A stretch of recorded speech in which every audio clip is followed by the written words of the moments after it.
This amendment deals with the amount that can be charged in connection with the extension of consumer credit.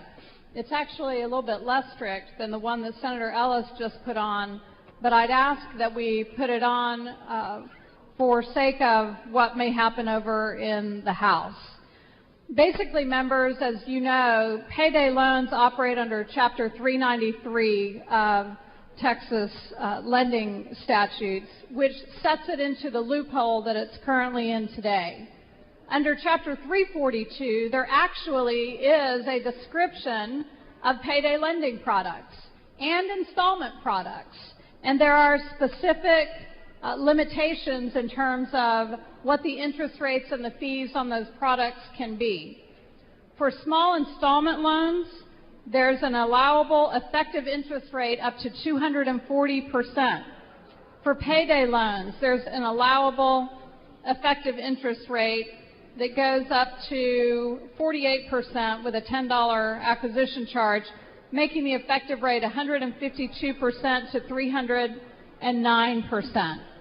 This simply requires not that this product move into Chapter 342, but the applicable fee constraints that are in Chapter 342 as prescribed for payday and installment loan products would be applicable to payday and installment loan products in Chapter 393. I would move adoption of floor amendment number 13. Senator Van Putte, for what purpose? Will the author of the amendment yield for a quick question? Senator Davis yields. Thank you. Senator Davis, my question was Senator Ellis's amendment that basically took the U.S. federal requirement, which is the talent amendment, that actually our legislature passed, two legislatures passed for these types of products to go in line with the federal law, which was at 36%. I'm looking at your amendment, and it is very similar, but it says, so if you would look at the amendment that Senator Ellis, which is at 36, yes. How is yours different? Because these are all products. These are payday lending, or is it title loan?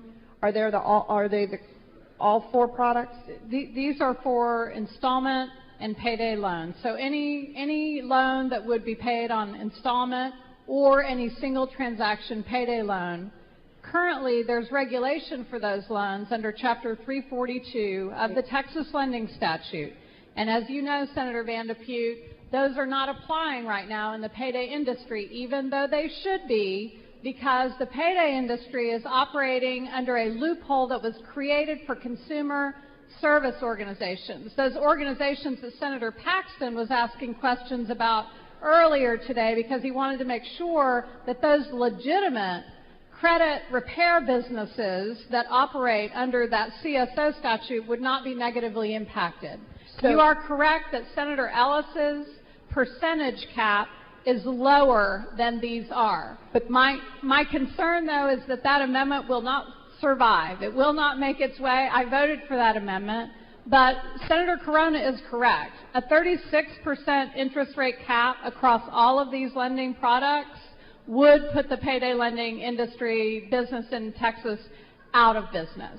What this seeks to do instead is to move them into the statute that was meant to cover them, the statute that allows them a higher interest rate because of the risk of these loans and recognizes the risk of those loans, and essentially would put them in the subchapter that was written for them in the first place and remove from the loophole protections that they have today the ability that they currently hold to charge an unlimited amount of fees for purposes of making these loan products available to consumers.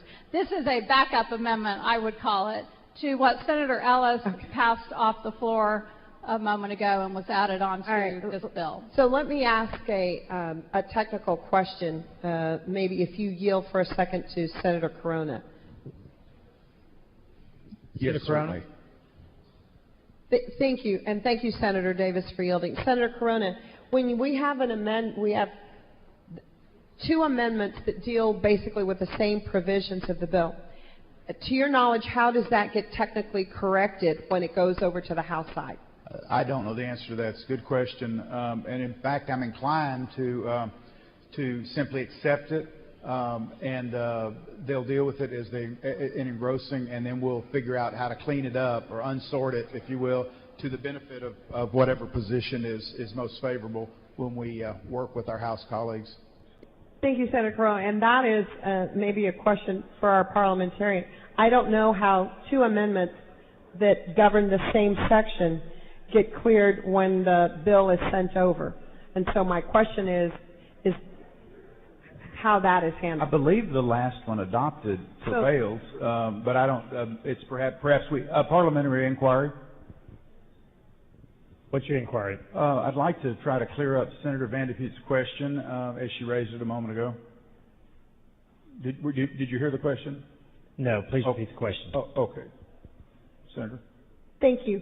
My question is the amendment that we had just accepted that Senator Ellis governs provision and section 393.309. Senator Davis' amendment addresses the same section. My question is, if both are accepted, which one prevails when it is sent over to the House? Okay, give us 1 minute, Senator Vandeput. Thank you. Members, the answer to Senator Vandeput's question is the amendments will be reconciled and both go in. If they cannot be reconciled, the last amendment on prevails. Mr. Senator President? Vandeput? Thank you. I would move that my question and the President's response be spread upon the journal. Members, you've heard the motion by Senator Vandeput. Is there any objection? Hearing none, so ordered. Thanks, Senator Vandeput. Mr. President. Senator Ellis, for what purpose? Will Senator Carona yield for a question? Yes, certainly.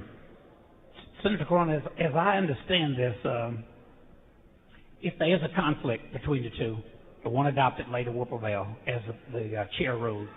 What I want, and my understanding is that my amendment is a bit stronger. It's considerably stronger.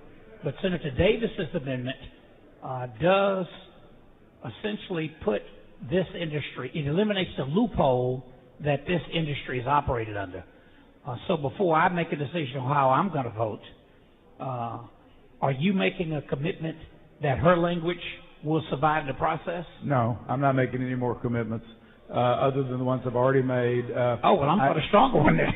yeah. I mean, at this point, I would say that I'll work toward all of the amendments that are put on, but I don't want to make any more commitments to hold a particular amendment just because it leaves me with less and less to go and try to negotiate. That's the only reason I give you that answer is just I can't commit to not changing every amendment, but I will commit to working hard on all the amendments. Well, you've been such a hard worker. So just from my vantage point, because I thought earlier that in the exchange with Senator Davis, you were making a commitment to take hers, in which case I was going to advocate for hers. We don't know if the two could be reconciled, so I guess I'm better off taking, I would encourage members to vote for Senator Davis's amendment with the hope that the two can be reconciled, and if not, I would hope that since hers was adopted last, if they cannot be reconciled, I would hope that you would try to keep hers in the bill. Now, I'm going to do my best to get that 36% cap put in on the House side as well. That may give you a little more leverage, and we'll see what happens. It may indeed, Senator. Thank you, Senator Ellis. Members, we're on floor amendment number 13 by Davis. Senator Davis, were you through explaining floor amendment 13? Yes. Okay, thank you. Senator Carona on floor amendment 13 by Davis. I think it ought to be the will of the body. I think that whatever the fate of this bill is, I think that there are a lot of folks that need to know where the legislature stands on these issues, and this is one such opportunity to cast a vote and send a message. And so, again, whatever the will of the body is. Thank you, Senator Carona. Members, Senator Davis moves adoption of floor amendment 13. Senator Carona leaves it to the will of the Senate. Secretary, would you please call the roll? 20 ayes, 10 nays. Floor amendment 13 is adopted.